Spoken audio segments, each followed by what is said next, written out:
देश को चलाने के लिए सरकार हर वर्ष, हर साल बजट तैयार करती है और बजट देश की संचालन के लिए सरकार का सबसे बड़ा और सबसे इम्पोर्टेंट डॉक्यूमेंट होता है। और इस बजट के बिना सरकार एक रुपए भी, एक ढेला भी खर्च नहीं कर सकती। तो बजट क्या होता है, बजट कैसे तैयार होता है, बजट के घटक कौन कौन से होते हैं, वो सब पढ़ना है। लेकिन उससे पहले हमें ये जानना होगा कि हमारे एग्जाम के लिए ये कितना इंपॉर्टेंट है।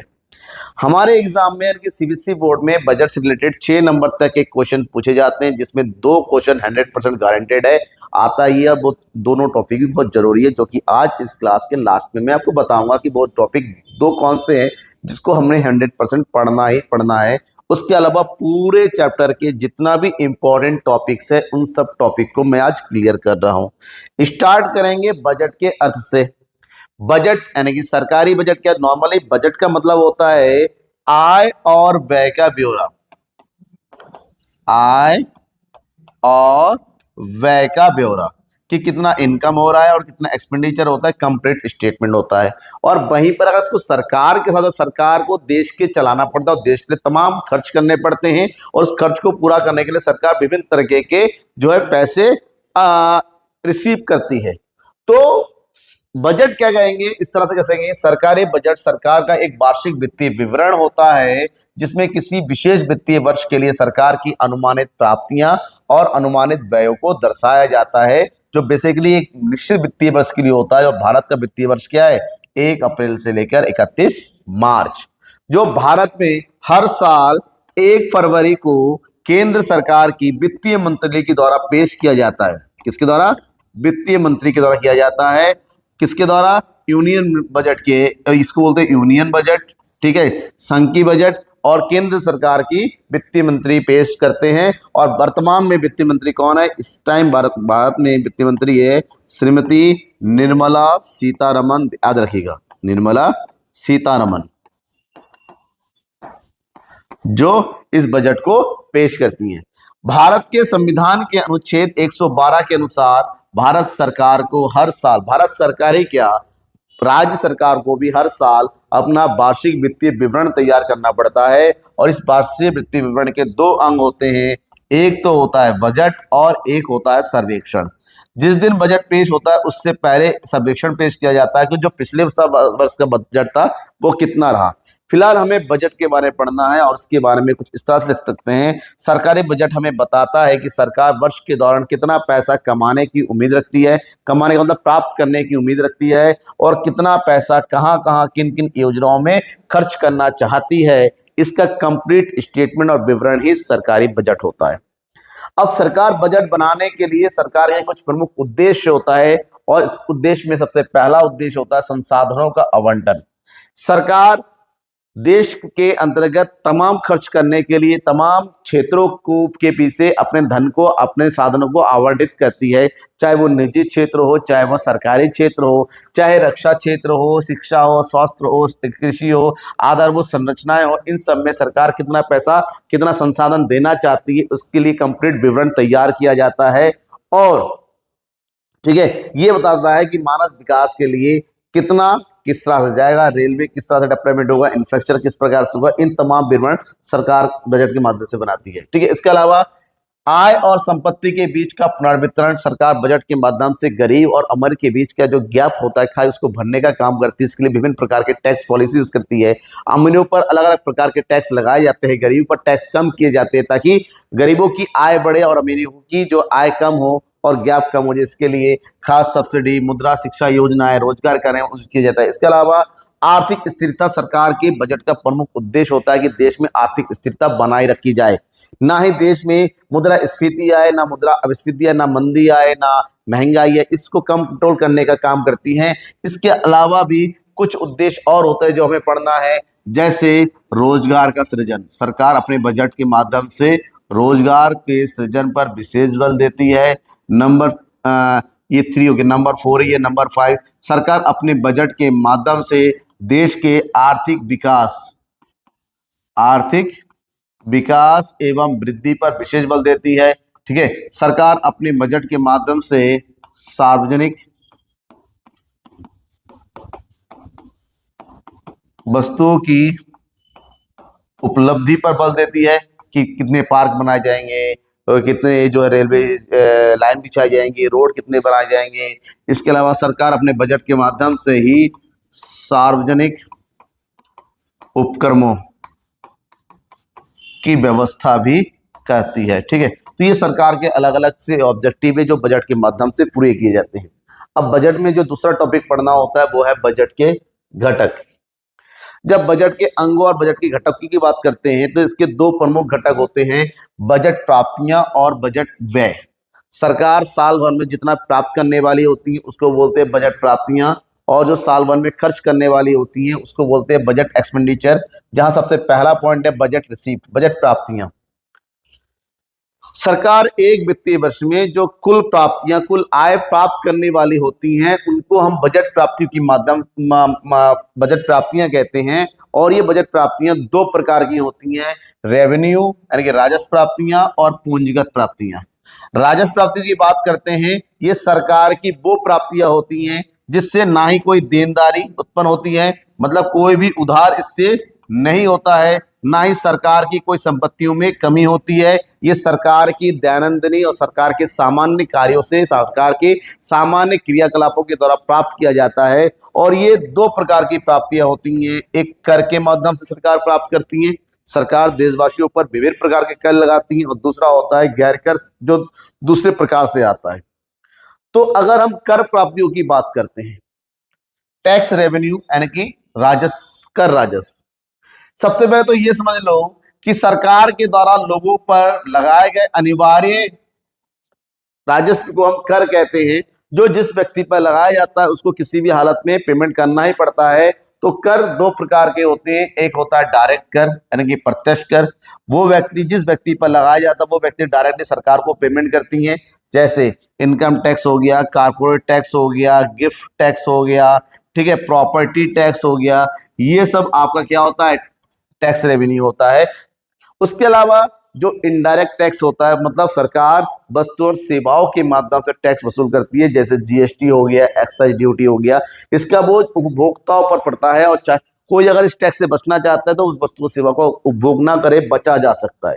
इन दोनों में अंतर बहुत ज्यादा पूछा जाता है, कई बार पूछा भी गया है कि प्रत्यक्ष कर और अप्रत्यक्ष कर के बीच में क्या अंतर है। एक होता है उद्देश्य, दूसरा ये प्रत्यक्ष और अप्रत्यक्ष कर में अंतर, इसके बारे में जरूर पढ़ लीजिएगा। नेक्स्ट बात करते हैं नॉन टैक्स, गैर कर प्राप्तियां, करेतर प्राप्तियां बोलते हैं इसको, ध्यान में रखिएगा, अगर लिखा हुआ आ जाए करेतर प्राप्तियां, नॉन टैक्स रिसीप्ट, सरकार की वे प्राप्तियां जो कर के अलावा किसी दूसरे स्रोतों से सरकार को प्राप्त होती है। दूसरे स्रोत मतलब सरकार ऋण देती है, उस पर ब्याज वसूल करती है, सरकार के सार्वजनिक उपक्रम है उससे लाभ की प्राप्ति होती है, सरकार विभिन्न प्रकार की सेवाएं देती है, फीस वसूलती है, जैसे रजिस्ट्रेशन फीस हो गया, लाइसेंस फीस हो गया, दुकानों की फीस हो गया, अलग अलग प्रकार की फीस होती है।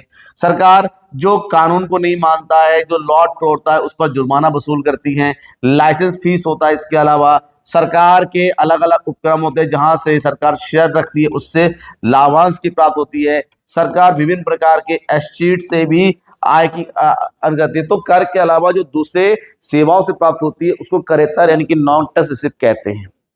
दूसरा होता है कैपिटल रिसिप्ट्स, पूंजीगत प्राप्तियां। पूंजीगत प्राप्तियां सरकार की वे प्राप्तियां होती हैं जो डायरेक्टली संपत्तियों और देनदारियों से संबंधित होती हैं। इससे या तो सरकार की देनदारियां यानी कि लायबिलिटी बढ़ती हैं या सरकार की संपत्तियां कम हो जाती हैं। ये तीन प्रकार की होती हैं। नंबर एक, उधार, सरकार विभिन्न प्रकार के स्रोत से, चाहे हम बैंक की बात करते हैं, चाहे हम केंद्रीय बैंक की बात करते हैं, चाहे हम विदेशी संस्थाओं की बात करते हैं, अलग अलग स्रोत से उधार लेके अपनी आय की प्राप्ति करती है। तो उधारी मतलब लायबिलिटी हो गई, कर्जा बढ़ता है।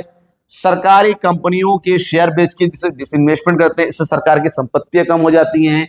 और तीसरा होता है ऋणों की वसूली, सरकार विभिन्न प्रकार से अलग अलग राज्यों को, अलग अलग संस्थाओं को ऋण देती है, तो उन ऋणों की जब वसूली करती है वो भी सरकार के आय का प्रमुख स्रोत होता है। हालांकि ऋणों की वसूली करने से सरकार की संपत्तियां जरूर कम हो जाती हैं। आगे बढ़ते हैं सरकार के व्यय, बजट एक्सपेंडिचर। सरकार एक वर्ष में अलग अलग कार्यों के लिए जो भी पैसा खर्च करना चाहती है उनके कुल योग को बजट एक्सपेंडिचर के नाम से बजट एक्सपेंडिचर कहते हैं। और ये व्यय भी दो प्रकार का होता है, एक होता है आपका राजस्व व्यय और दूसरा होता है पूंजीगत व्यय।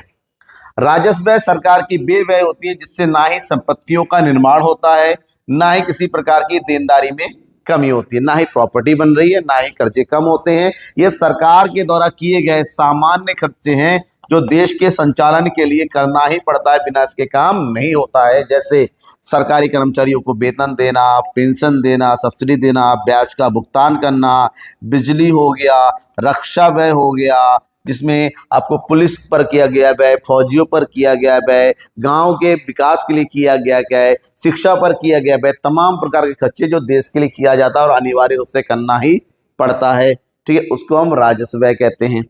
वहीं पर अगर पूंजीगत व्यय की बात करते हैं, ये सरकार के द्वारा किए गए ऐसे व्यय होते हैं जिससे या तो परिसंपत्तियों का निर्माण होता है या सरकार की लायबिलिटी यानी कि उधारी में कमी होती है। ऐसे व्यय में सड़कों का निर्माण करना हो गया, पुल का निर्माण करना हो गया, हाईवे का निर्माण करना हो गया, सरकारी फैक्ट्री का निर्माण करना हो गया, मशीनों का खरीदना हो गया, ऋण जो लिया था दूसरे से उसको पेमेंट करना हो गया, ये सब जो है पूंजीगत व्यय के अंतर्गत माना जाता है। तो ये बजट के प्रमुख घटक है जहां बजट अलग अलग प्रकार से यूज किया जाता है। अब बजट ने कहा था सरकार अपने जब सारे आयों को पूरा नहीं कर पाती है तो उधार लेती है।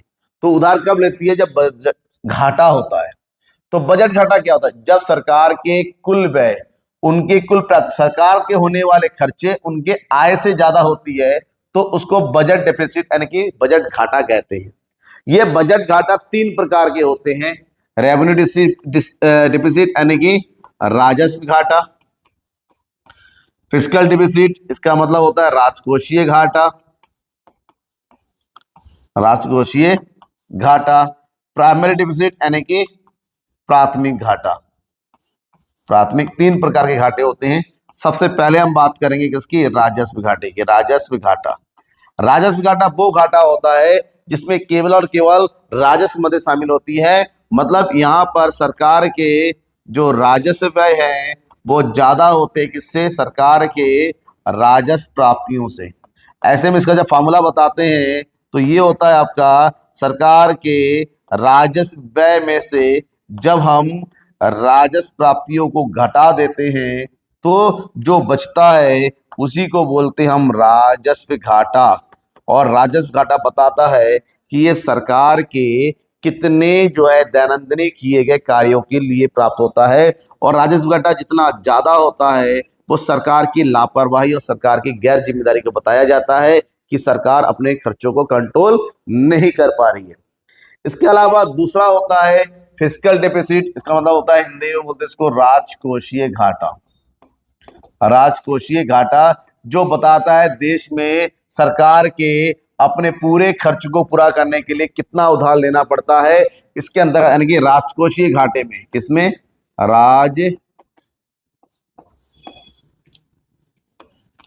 राजकोषीय घाटा बराबर हो जाता है हमारा कुल व्यय माइनस उधार छोड़कर कुल आय। जब कुल की बात करते हैं तो इसमें सब कुछ शामिल होता है, राजस्व व्यय और पूंजीगत व्यय।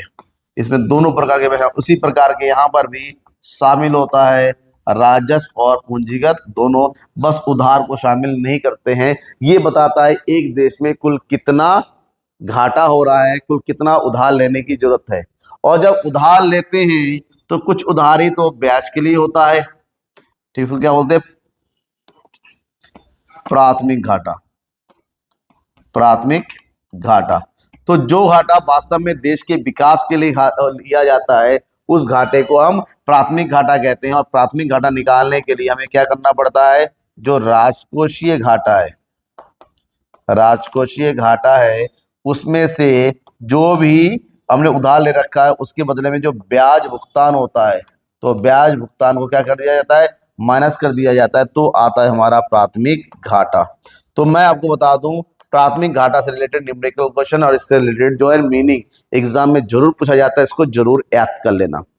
अब मैंने शुरुआत में ही बता दिया था कि आपको दो टॉपिक 100% गारंटेड है जो आपको पढ़ने ही पढ़ने हैं, क्योंकि इससे रिलेटेड क्वेश्चन आता ही है। सबसे पहला है सरकारी बजट के उद्देश्य,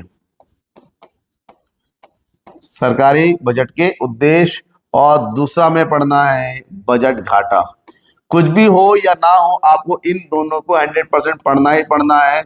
यूं करें, इन दोनों को रट्टा मार लो अच्छे से कि 5-6 प्रकार के उद्देश्य, उसमें से कोई एक या दो के बारे में पूछा जाएगा, और बजट घाटे के बारे में तो पूछा ही जाएगा, और खासकर इससे रिलेटेड न्यूमेरिकल क्वेश्चन भी आ सकता है। हालांकि न्यूमेरिकल क्वेश्चन के लिए मैं स्पेशल वीडियो बनाऊंगा जहां पर पिछले सालों को पूछे गए सारे न्यूमेरिकल आपको डिटेल से समझाया जाएगा। और ये चैप्टर आपका क्लियर हुआ या नहीं हुआ, कोई टॉपिक रह गया आपको समझ में नहीं आ रहा, तो कमेंट बॉक्स में कमेंट करके बताओ कि क्या डाउट रहेगा। ठीक है, शेयर को ज्यादा से ज्यादा अपने दोस्तों के बीच में, क्योंकि मैं लगातार आपको कुछ ना कुछ प्रोवाइड कर रहा हूं। एग्जाम तक आप बिल्कुल परफेक्ट हो जाएंगे, इस बात की गारंटी है। ठीक है, थैंक यू एंड बाय।